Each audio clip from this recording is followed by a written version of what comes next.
وعباد الرحمن الذين يمشون على الأرض هونا وإذا خاطبهم الجاهلون قالوا سلاما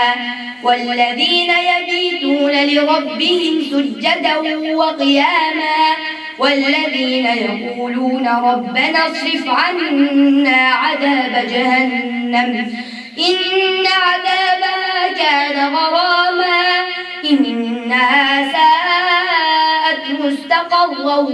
ومقاما والذين إذا أنفقوا لم يسرفوا ولم يقتروا وكان بين ذلك قواما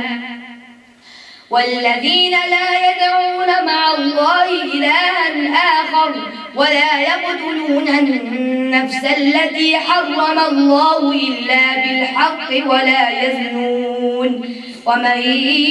يفعل ذلك يلقى أثاما يضاعف له العذاب يوم القيامة ويخلد فيه مهانا إلا من تاب وآمن وعمل عملا صالحا فأولئك يبدل الله سيئاتهم حسنات وكان الله غفورا رحيما ومن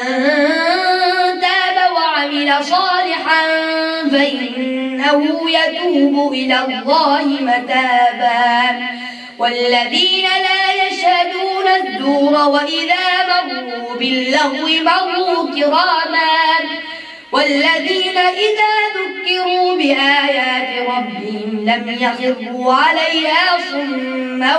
وعميانا والذين يقولون ربنا هب لنا من أزواجنا وذرياتنا قرة أعين واجعلنا للمتقين إماما أولئك يجزون الغرفة بما صبروا ويلقون فيها تحية